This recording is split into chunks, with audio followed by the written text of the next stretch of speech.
Senado vai decidir amanhã quem será o próximo ministro do STF. O indicado por Lula é Jorge Messias, mais conhecido como Bessias. O nome surgiu quando um grampo da Lava Jato foi vazado. Na gravação, Dilma dizia a Lula que havia mandado Bessias entregar os papéis para nomeá-lo ministro. Alô, Lula, seguinte, eu tô mandando o Bessias junto com o papel para a gente ter ele e só usa em caso de necessidade, que é o termo de posse. Uma manobra para dar a Lula foro privilegiado e blindá-lo das investigações que o levariam à prisão. É mais um amigo do Lula sendo indicado para o STF. Lembra do que o Lula prometeu na campanha? Não é prudente, não é democrático um presidente da República querer ter os ministros da Suprema Corte como amigos. Pois é, hoje já são 2 amigos que ele tem na corte, sendo que um era seu ex-advogado. Ou seja, um tribunal que deveria guardar a Constituição e ser imparcial virou balcão de negócios políticos. Mas enfim, o que você tem a ver com tudo isso, né? Tudo. Nos últimos anos, o STF deixou de julgar apenas leis e passou a decidir sobre pilares da sociedade, como crime, família, fé, propriedade, liberdade de expressão e até aborto. Então os senadores que ainda não reprovaram publicamente essa indicação vão ter que assumir, diante do Brasil, que estão colocando no STF uma pessoa com esse histórico. Messias, que se diz cristão, se declara evangélico e afirmou a líderes religiosos ser contrário ao aborto. Mas quando o STF o convocou para que se manifestasse sobre a decisão do Conselho Federal de Medicina que proibia a sistolia fetal em gestações acima de 22 semanas, assinou um parecer dizendo que essa proibição era inconstitucional. A sistolia fetal, só para você entender, é um procedimento em que se injeta uma substância no coração do bebê para provocar sua morte antes do nascimento. Nesse estágio, o bebê já tem chances reais de sobreviver fora do útero. O conselho havia proibido o procedimento justamente porque o bebê poderia nascer com vida e ser encaminhado para a adoção. Esse método é proibido até em países que admitem a pena de morte. Mas como alguém que se diz ser contra o aborto pode assinar um parecer facilitando sua prática? Vão ter que assumir que estão apoiando uma pessoa que manteve em sigilo os próprios pagamentos. O governo Lula fez da transparência uma bandeira. Prometeu revogar os sigilos e enquanto esse discurso era repetido, a AGU, sob o comando de Messias, deixou de publicar por 8 meses quanto cada integrante da instituição recebia em honorários. Um dado que qualquer cidadão podia consultar todo mês no portal da transparência simplesmente desapareceu.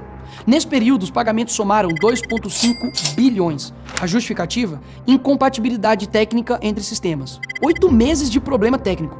E os dados só voltaram a ser publicados depois que a imprensa questionou. Vão ter que assumir também que estão apoiando uma pessoa que deixou de investigar o sindicato do irmão de Lula em meio a uma fraude bilionária contra os aposentados. Aposentados que tiveram dinheiro descontado sem autorização. Bilhões de reais, tirados de quem trabalhou a vida inteira. Em setembro de 2024, um relatório interno chegou à cúpula da AGU, listando 9 organizações com suspeitas de descontos irregulares. Entre elas, o sindicato cujo vice-presidente é Frei Chico, o irmão do presidente Lula. Quando o Messias foi à justiça pedir o bloqueio de bens, deixou de fora 6 das 9 apontadas pelo próprio relatório. Adivinha quem ficou fora da lista? Exato, o sindicato do irmão do Lula. Vão ter que assumir que estão apoiando a pessoa que criou um órgão do governo para definir o que é verdade e mentira no Brasil.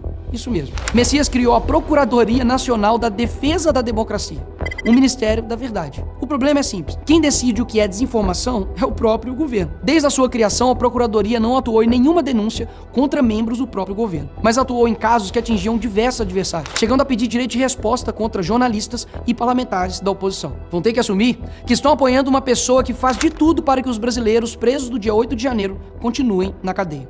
Brasileiros comuns, trabalhadores, aposentados, mães de família. Pessoas que foram a Brasília para manifestar sua indignação e que hoje estão presos com penas absurdas, fruto de processos repletos de irregularidades. Enquanto o povo brasileiro luta por uma anistia para corrigir esses erros, Messias declarou: nós que lutamos e vivemos pela democracia, nós nos sentimos indignados com qualquer projeto que fale em anistia para golpista. Indignados. Ele falou indignação. A verdadeira indignação está em outro lugar. Está no brasileiro que paga impostos e vê o dinheiro desviado em corrupção, que leva o filho doente ao posto de saúde e não encontra médico, que vê a violência aumentar e não encontra segurança nas ruas. Essa é a indignação real. E agora esse homem quer ser o juiz dessas mesmas pessoas. Esses senadores vão ter que assumir que estão apoiando uma pessoa que concordou com o veto de Lula à proibição da saidinha. Eu vou te explicar. O Congresso aprovou com ampla maioria um projeto proibindo a saída temporária de presos do regime semiaberto para visitar a família. Lula vetou esse trecho e Messias concordou, conforme publicado pelo próprio ministro da Justiça. Presos continuam saindo, as vítimas continuam sendo ignoradas.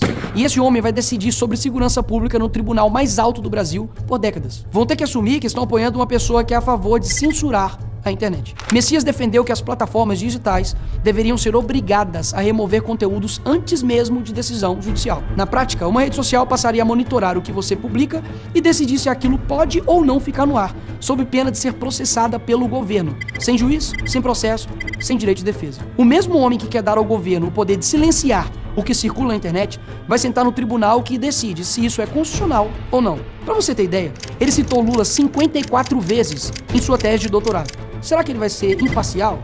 Será? Saiba que o senador que aprovar essa indicação estará dizendo sim para tudo isso. Para o aborto, para o sigilo dos próprios pagamentos, para a omissão nas fraudes do INSS, para o Ministério da Verdade, para a prisão injusta de centenas de brasileiros do 8 de janeiro, para a saidinha de presos e para a censura nas redes sociais. A votação, infelizmente, será secreta.